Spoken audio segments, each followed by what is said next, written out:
Hi everyone, I'm Les, And I'm Ashley.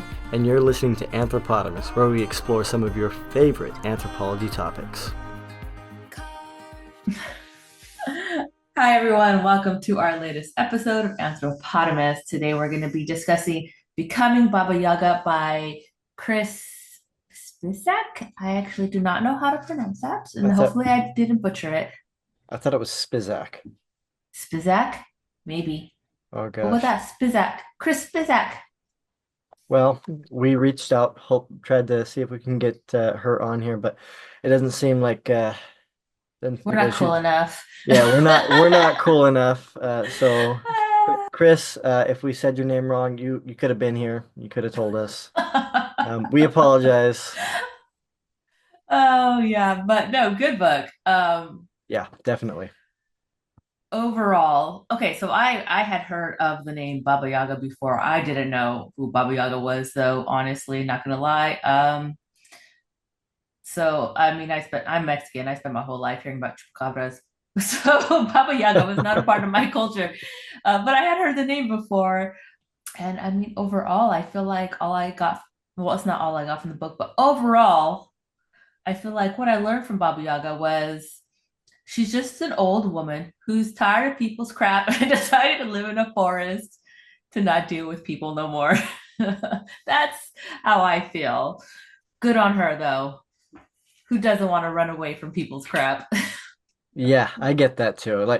So I'd heard of Baba Yaga before. Obviously, you've got John Wick and you got all these other different, movies where she's brought up. And then there was, what was it? It was a horror movie, Baba Yaga, right? There was a horror Oh, I movie don't about her. know. I believe so. Well, I Maybe guess I'm we gotta watch thinking, that now. yeah, maybe I'm thinking of the Babadook though. That was something else.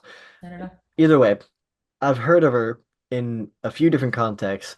And I've actually known a few Ukrainian individuals and a couple of Russian people who every once in a while they would talk about you know, folklore, just stories really, where we're telling scary stories. And Baba Yaga has come up. So I was aware of the existence of this story, but I didn't really know what it meant. I just kind of thought of Baba Yaga as the Russian boogeyman or the Slavic boogeyman. So reading this book was bit of an eye opener, and it showed Mhm. there's a lot more nuance to the story or to the plethora of stories associated with Baba Yaga than I thought there was.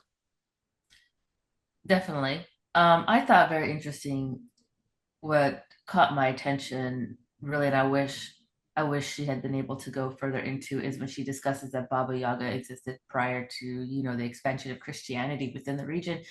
And I don't know if the sources exist. I mean, I guess that's something we'd have to do more research into, but I wish there was more information on the perception of Baba Yaga prior to the acceptance of Christianity within the area, because felt like I got the impression that Baba Yaga wasn't really anything bad until like the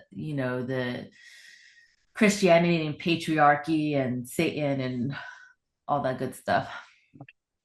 See, what I got from it was that Baba Yaga had obviously a longer history than Christianity, Hmm. but it was more of a moralization tale, or maybe not moralization so much as like coming of age, things like that.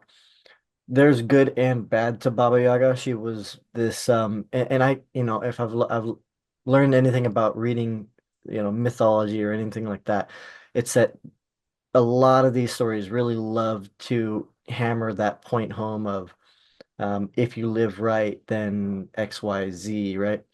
Um, Baba Yaga seemed to be that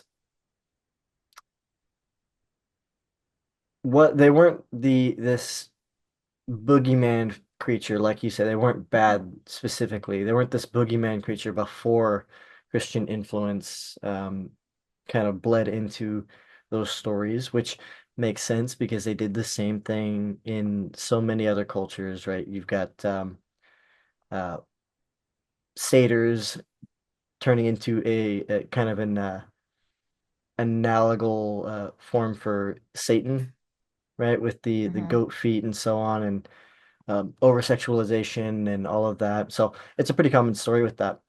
But yeah, I don't know. You're definitely right. I just think that the impression that I got from listening to a lot of these short stories about Baba Yaga was just that she seemed more like a rite of passage, like a test to go into adulthood for a lot of these people who are in the stories, a lot of the kids that were in the story. But also with, I mean, prior to Christianity, how do I say this? I mean, really, I mean, I would think that the perception of good and evil was very different. Yeah. Um, so would they really have considered her or associated her with evil? Oh, I don't think so. So Force of that's nature, why, right? yeah. So to me, it's like without this idea of good and evil, I mean, to me, she would have been like a neutral figure.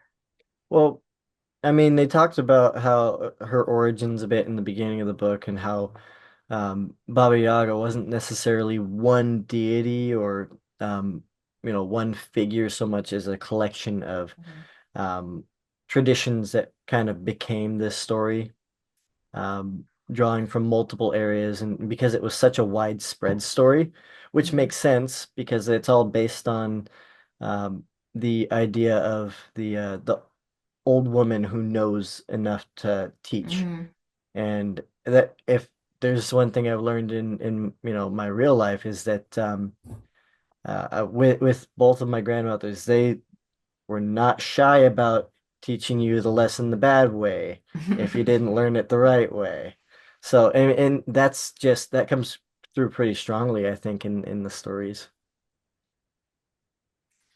I imagine that the original, I just imagine like Baba Yaga initially when the story originated is probably was probably just someone's grandma in some village and everybody just went to her to go, for help and Hmm. it expanded and got twisted from there. It's Um, everybody's grandmother, isn't I it? know, Right? really, yeah, Yeah. yeah. I can think of so many different books and stories that I've read where there was the old woman or the crone figure who just happens to know everything, or even I could bring up one of my favorite series, the Dresden Files. And one of the side characters that you meet relatively late in the series is Mother Winter, right? Which is I didn't realize what she was before when I was reading it initially, but after reading this, she's clearly an like a transplant from the Baba Yaga stories. She's this old crone who lives in a sh literal shack in the Feywilds, um, who has dominion over just kind of the winter existence, right? And if you've ever read any kind of Fey stories, then there's definitely you've got the summer and the winter courts and so on, which I haven't read a lot of the lore about that, so I couldn't tell you any of the origins for that. But interesting story and just in another example of her insertion into modern media.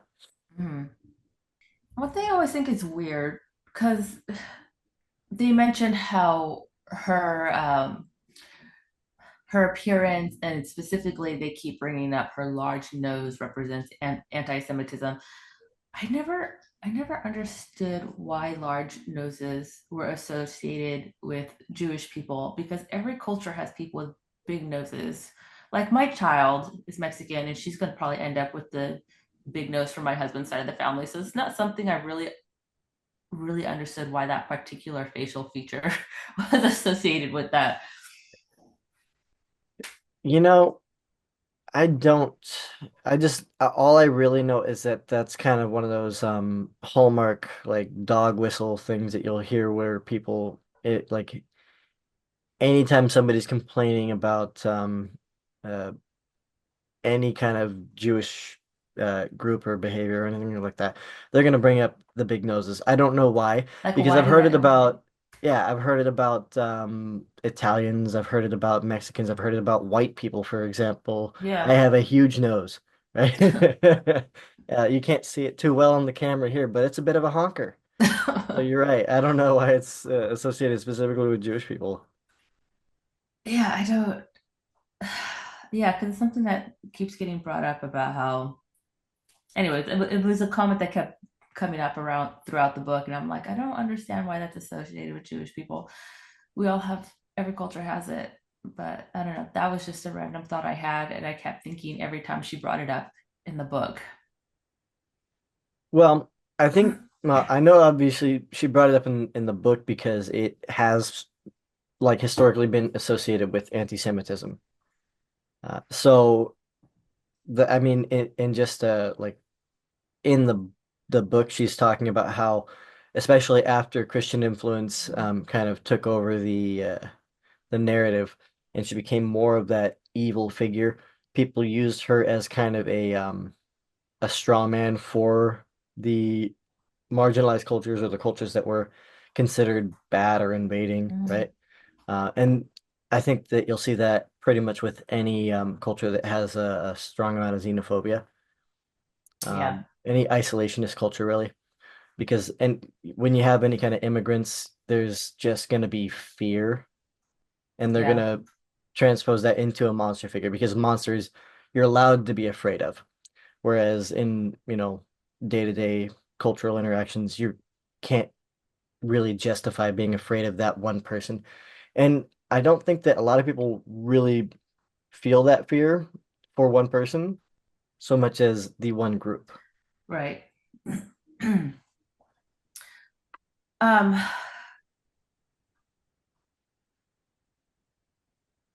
I also wonder, random thought, I wonder if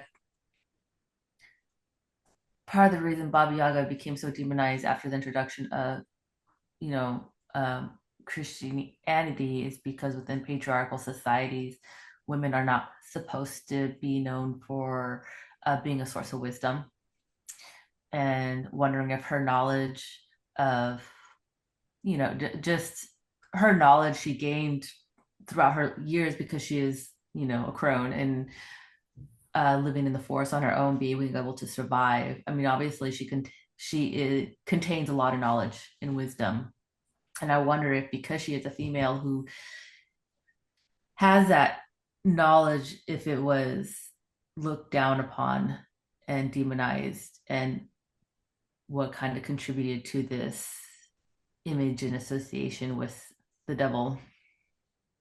I'm sure that there's that there is an element of that to it. Like that's gotta be a big part of it. I mean, what was the phrase that they used in the book? Men become wizards and women become witches or something like that. With old age, men become wizards and women become witches.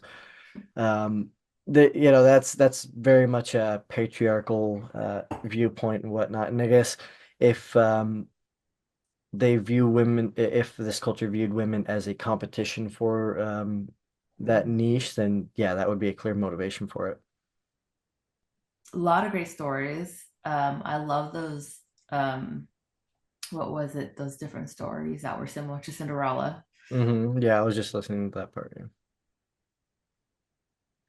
I found it interesting though the way that each like Cinderella story kind of presented Baba Yaga in different ways. Where one, yes, she was tough on the girl, but still helped her out, versus the other one was like, I don't know, trying to eat her or something. So, um, but interesting how you have similar stories, but they present her in different ways. What was that? There was another one. Oh, I can't remember. There was a man that asked for her help, but he was. It was interesting seeing you have a male figure coming and acknowledging that she has value and asking for her help and knowing that he should in some way fear her, but um, at the same time respected her. I guess what I'll say about it, if I don't know if you're ready to close this out, but Oh yeah. yeah. So what I'll say about it is, my takeaway from the book is there's a lot more influence on modern society and modern media in general that includes stories about Baba Yaga than I thought there was. Hmm. And some of it may have come directly from stories of Baba Yaga, but I also think that a lot of it comes from uh, people's actual lives, right? We all grow up with family dynamics, and I think that a lot of these stories about Baba Yaga really come back to family dynamics, how you're supposed to act to other people, right? For example, how you introduce yourself to Baba Yaga will frequently determine how she reacts to you, whether you answer her first question properly, whether you how you react to the way she looks, depending on the story, right? Different things like that. I could list probably 5 to 10 different pieces of media that have that old woman figure, right? That Hmm. didn't realize how much of an influence that was on my own personal life and viewpoints. And I genuinely think that this book is worth reading, if especially if you want to understand a little bit more about what you're consuming. Hmm.